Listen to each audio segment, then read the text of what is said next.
and my elder brother, CVK, Ram Swami Garu, the man for the occasion.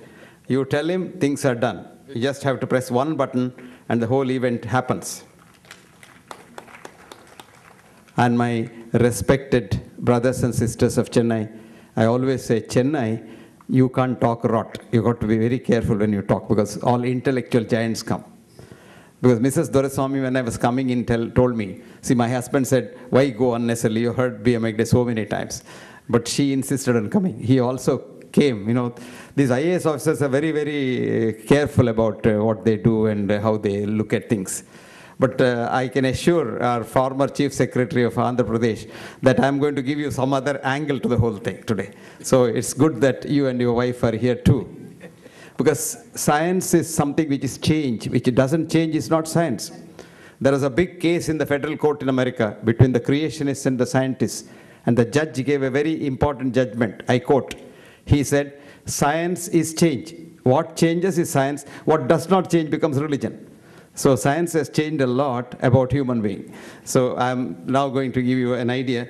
And we are here today because our master who has come from China, and he has been going around the world telling people that there are simple methods of treatment.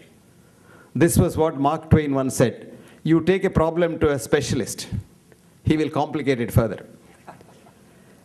It really requires a genius to go in the reverse direction and make it simple.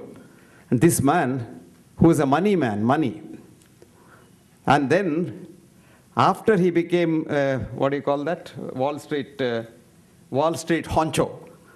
Is that right? Is that right? He happened to read William Wordsworth. When the first industry started in Europe, Wordsworth wrote a poem. The world is too much with us. Because, you know, when money comes, man gets spoiled. And 4 lines I'll tell you. And then what turned Hong Shaw to what he is today are these lines. A, the world is too much with us, comma, late and soon, full stop. Getting and spending, we seem to have lost our powers. Mark the words, powers. Little do we see in nature that is ours. We have sold our soul to the devil, a sordid boon. And that day he said, I'm going to quit Wall Street. I'm going to go down the world, study simple things to help mankind in distress, which should not have money as its core. Of course, Professor Swaminathan is right. There's no free lunch. But money, I tell you, comes very easily because there's an old saying that when you want to do good to society, God himself comes down and covers you with a nice shawl, not the ponnade that we gave today, to keep you warm. And that is true. Because if you see Krishna Swami's saga of Tag VHS, it is this munificence, large-heartedness of the rich and the powerful that has helped him to grow. And that should happen to society because it is in giving that you get. Tena, tyaktena, bunjitaha, rejoice in giving. Ishava samidam sarvam. Remember, nothing belongs to us. Money, we are only trustees. We are only trustees. You can have money when you're here. There is a beautiful saying in our language. Kottaddu tannadu, bachittaddu pararige. What you give is yours. What you store is for someone else. It will never be for you. Remember that. What you store is not for you at all. So part3 is up. You follow that philosophy. Thank you very much. Now I'll tell you about the human body. Doraiswamy is up. Human body has been now known in science. Part3 was talking about Western medicine's validation. I'll come to that later. In science, human body is known now to be a bundle of energy. Did you understand that? There are no particles now. Quantum physics has come to the level, there are no particles at all, despite the fact that the CERN scientists are still bombarding particles against each other at the speed of light. And one of the CERN founders, who happens to be an Indian, Goswami, has said, this was a joke 3 of us initially used to talk. Higgs, myself, and Ben, who was the first president of CERN. And we thought this is a joke. but we have taken our joke too far.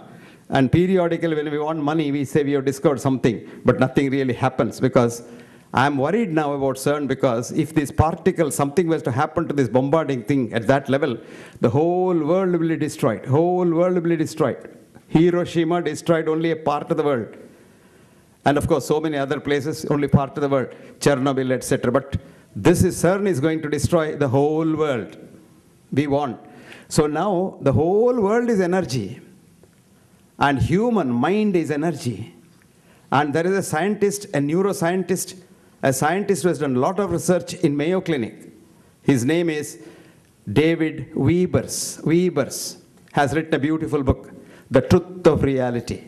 And he says, the consciousness, the energy that the human being is made of is universal and is outside his body also.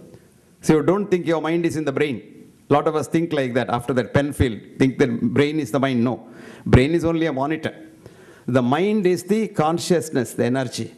And the treatment for any disease in the human system, naturally, consequently, will have to be resetting the energy pattern. There is a nice machine which is called a photographing machine called the biophoton. Every cell in your body, of which you have got about 120 trillion in all, which is yours, and another 10 times the cells of the germs which are our friends. And telling that the germs are enemies has killed mankind today, killing mankind today, thanks to the nosocomial infections in the hospitals. Germs are not our enemies, they are our friends. Pests are not the enemies of agriculture, they are the friends of agriculture. And today we have killed all the pests, and agriculture is also suffering, because we have had reductionist ideas in science. Now today what has happened, the energy runs the show, and energy is what is needed for recreating health. Health is not absence of disease, because there is no human being who is alive who has no disease at any given time. If I were to scan all of you for a cancer cell in your body, each one of us will have not one cancer, hundreds of cancers at this moment. At 15 minutes to 12 on the 8th, there will be hundreds of cancers in each one of us. Only thing is they don't become clinical cancers. So don't you believe cancer specialists when they say, come for a quick checkup, I'll get a cancer early. There's nothing called early cancer. When you detect a cancer, it's already too far gone for the doctor to do anything. So what is important is reset the energy with the biophoton camera. And what our master from China does is the most scientific method of treatment. Let me tell you that. Now the validation of the Western medicine is done in groups, cohorts, what's called the blinded cohort, unblinded cohort, etc. And this is unscientific because no two human beings are alike. Scientists do this comparative study for molecules. Two molecules are alike in the laboratory, but no two human beings are alike. Your own twin brother is not like you. So where is the question of cohort study? So it is not validation at all. As a matter of fact, now there's an organization in England called NICE, National Institute of Clinical Excellence. And there is a new director who has not got the Nobel Prize, but he's tipped for the Nobel Prize. And he has said recently, we unfortunately in medical science have given a very high pedestal for randomized controlled trials, which are called RCTs. They don't deserve that, because randomized controlled trials are not right anytime. Whereas the Ayurvedic medicine is so beautifully validated by what is called observational research of thousands of years. You would be surprised that Sushruta School of Surgery, one had to study for 12 years to be a surgeon, 12 years. Today you become a doctor in 4.5 years, and now they want to cut it even further. Those days, no. Not anybody who passes CET exam becomes a doctor. One who has an aptitude to become a doctor becomes a doctor, and that man will have compassion for his patients. But today's CET is run on comparative merit. Comparative merit is competing with others. And competing with others, if you look at it philosophically, is a very bad system, because it only talks about mediocrity. You are slightly better than the other person, which doesn't mean nothing. The other person may be an ass, you are slightly better than him. The real merit must be competing with yourself. And that was what was done in Ayurvedic system. So it's so beautifully documented and so beautifully validated. So they claim that, yes, part3 is very right in mundane way. You go to an Ayurvedic doctor, he says, I can cure any cancer. He has no documents. And the biggest enemies of Ayurveda, homeopathy, and Umapathy, and every other pathy are the practitioners themselves. They claim they can do anything. As a matter of fact, there are a lot of good studies in homeopathy which show homeopathy is very good for minor illness syndromes. But these people say, I'll cure cancer. Only except God, nobody can cure cancer. But this is the claim that really makes these systems unscientific. Now come back to the human body. It's a bundle of energy. And all that you do, any method of energy can reset it. I'll give you an example. In our group, we did a study on pranic healing. And this was led by the professor of oncology in the University of California in Irvine. He, of course, is no more. He had a heart attack and died. He at the age of 89. He was a very good friend of mine, and he was one of our leading leaders. What he did was, when he had cancer himself, mind you, he was the professor of cancerology, and he had cancer himself, he didn't take his treatment. He took the American pranic healers to cure him, because the body has the capacity to heal any illness, including cancer. And cancer is not something out with the body's healing capacity. And this is called the human immune system, which is given to you when you're born. And this doctor heals most of the time. And now Western medicine has done studies which showed that each time you take a medicine inside, you tag it with the MIT chip, mitochondrial chip. It shows any medicine that goes inside, the human wisdom says, this is not mine. This is a poison. Let me throw it out. It is thrown into the liver for destruction. That is why every medicine that you take damages your liver. And what comes out of the liver after damage is what's called the first pass effect. And that's the one thing that gives rise to adverse drug reactions. So the good medicines don't do anything. But how do medicines cure, you may ask? Another study is done in Oxford, published recently in a very prestigious journal. If our young man wants, I'll give him the reference. The author's name is Bingham, and the study's name is the placebo effect. And the journal is called Science Translational Medicine, which is a very big journal. And the volume is 3, and page is 70, year is 2011. So please read that and then come back. What did it show? It showed very interesting things. When you give a medicine like morphia for cancer pain and told the patient this is not morphia, nothing happened, no pain dissipated. Then they gave saline, salt water, and said this is morphia, pain disappeared. Then they said, what's happening? Then they did fMRI concurrently, repeated the experiment. What did the fMRI show? When the patient believed it is morphia and what was going in was only saline water, the forebrain produced such powerful opioids, very powerful opioids, which cured the pain. When morphia was going in and it was told that it is not morphia and the patient believed it, the forebrain slept. So it showed when a patient gets relief from our medicines, it is not because the medicine works, it is because his body believes it works.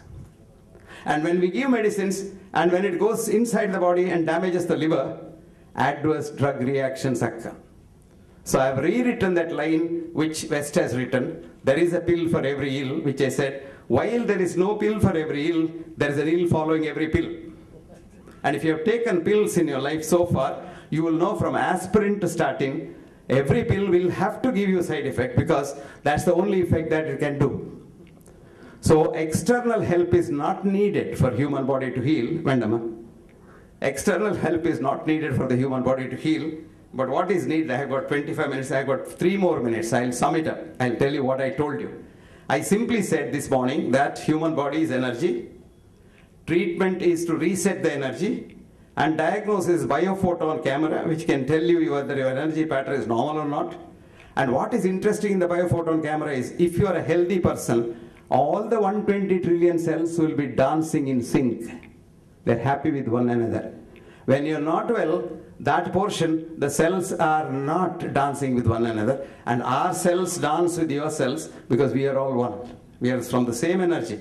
And very interesting, a cell biologist who was an atheist, who was studying a zygote, that what you were in your mother's womb on the first day, when your father's spermatozoa entered your mother's womb, he saw that zygote becoming alive with sort of an electric current coming into it through the integral membrane protein.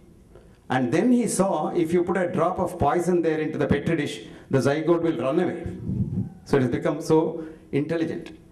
And then what happens to the zygote is the zygote becomes a human being. Multiply, multiply, multiply. But the Western medicine thinks human body is like a car machine with a carburetor, with the transmission, with the engine. No, no, no, no. It's one. So there is nothing like ENT disease and head disease and lung disease and kidney disease. It's just disease, dis-ease, where there's no ease, and that's called disease. So we have been able to change the definition of health now, and IOM has accepted that, and that is, health is enthusiasm to work and enthusiasm to be compassionate. Remember that? Work and love. I don't use the word love because the younger generation, the spelling is L-U-S-T. So I use compassion, C-O-M-P-A-S-S-I-O-N. And that is exactly what you are here for, paropakara arthamidam shariram. So you are very healthy when you are compassionate. You are very healthy when you want to work. And if you don't want to work, you are unhealthy, you better see a doctor. Now friends, you are in for a treat as to how most illnesses, if not all illnesses, have simple solutions which are in us, but we have forgotten what is ours in this universe. Thank you very much, and thank you very much for it.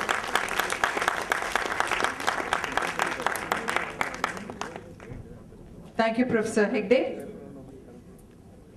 To introduce Master Hong Shi Zio, we call Ms. Deepa Mutaya, Chairman, Dean Foundation.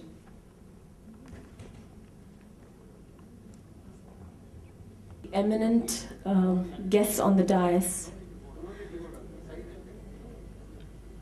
I wish the eminent guests on the dais and this august audience a very good afternoon.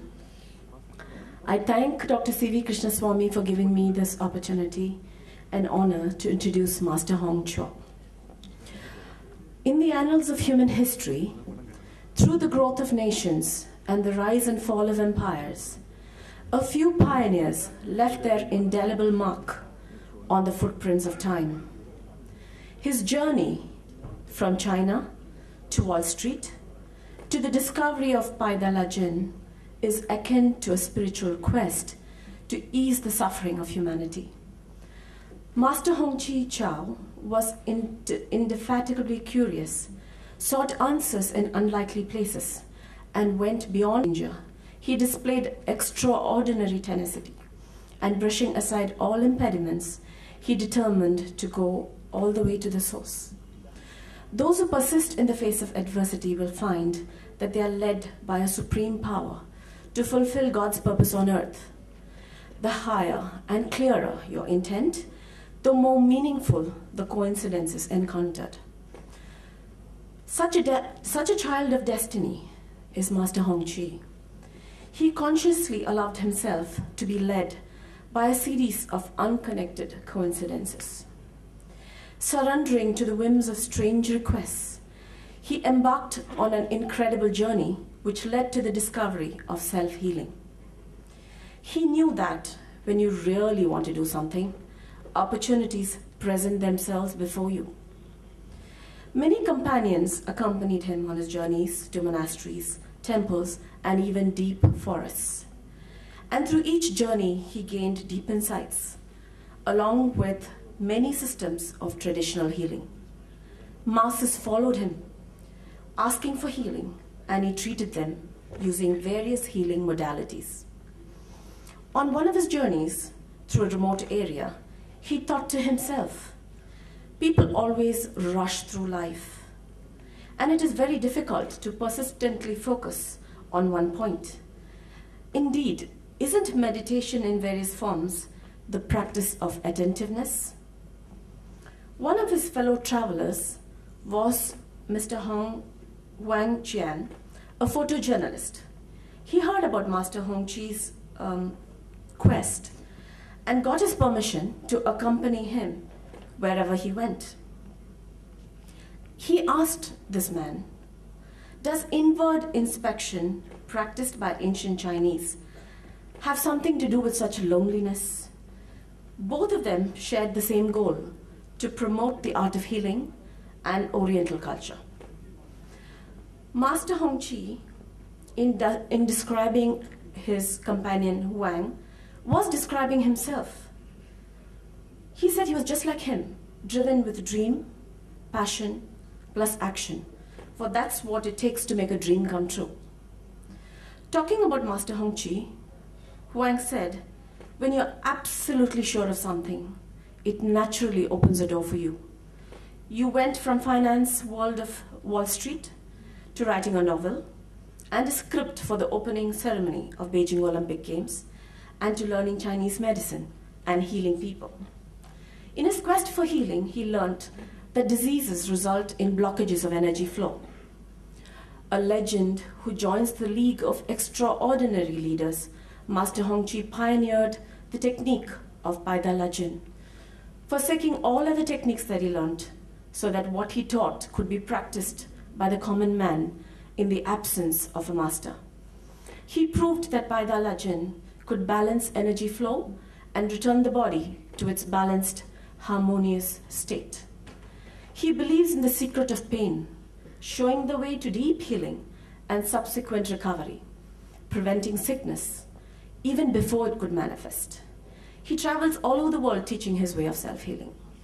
Master Hongqi's friend and fellow traveler was Huang Jian, like I mentioned. His father was a man of modern medicine. He was a doctor. He died of cancer, much to the agony of his family who believed in Chinese medicine. So soon after his father's death, Wang shot